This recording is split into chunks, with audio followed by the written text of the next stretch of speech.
বাঙালির 12 মাসে 13 পার্বণ, তার মধ্যে একটি অন্যতম হলো পৌষ পার্বণ। আর এই পৌষ পার্বণ মানেই পিঠে, পায়েস এইসব। আজ তোমাদের জন্য নিয়ে চলে এসেছি একটা পায়েসের রেসিপি। একদম অন্যরকমভাবে আজ আমি পায়েসটা করে দেখাবো তোমাদের। আশা করছি ভিডিওটা ভালো লাগবে, লাস্ট পর্যন্ত দেখো। প্রথমে আমি চিনিটাকে ক্যারামেল করে নিলাম। অল্প চিনি নিয়ে ক্যারামেলটা করে তারপর ওতে অল্প জল দিয়ে দিয়েছি, তারপর দুধটা দিচ্ছি। কারণ গরম অবস্থায় দুধটা দিলে যদি ফেটে যায়, সেজন্য প্রথমে অল্প জল দিয়ে নেবে, তারপর দুধটা দেবে। এখন দুধটা ভালো করে আমি জাল করে নেব। আর এখানে নিয়ে নিচ্ছি গোবিন্দভোগ চাল। দুধটাকে এখন ভালো করে জাল করে নিতে হবে।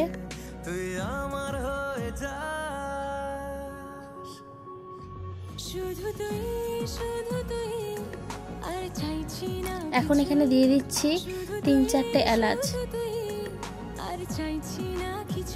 তোমরা তেজপাতা দিতে পারো, আমার তেজপাতার ফ্লেভারটা খুব একটা ভালো লাগে না, সেজন্য দেইনি। দেখো এখন প্রায় দুধটা অনেকটাই শুকিয়ে এসেছে। এখন আমি চালটাকে ভালো করে ধুয়ে এখন দিয়ে দিচ্ছি।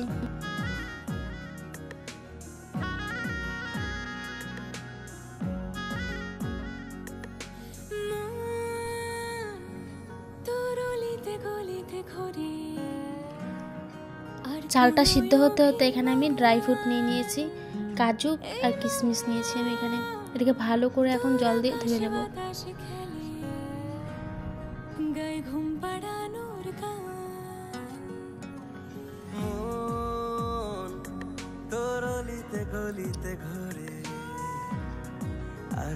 এখন আমি এটাকে দিয়ে দিচ্ছি।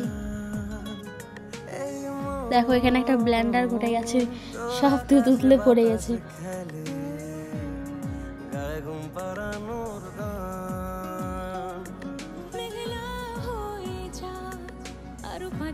ভালো করে নেড়ে এখন চালটা যতক্ষণ না সেদ্ধ হচ্ছে, দেখো আমার চাল সেদ্ধ হয়ে গেছে।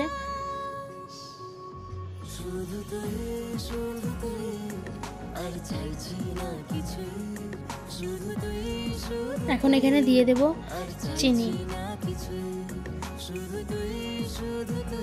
তোমরা যেরকম মিষ্টি খেতে পছন্দ করো সেই হিসাবে চিনি দেবে। এখন ভালো করে ফুটিয়ে নেব।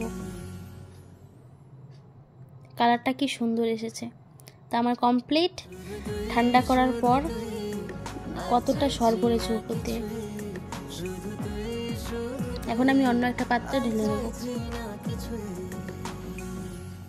কালারটা দেখেছো কি সুন্দর এসেছে।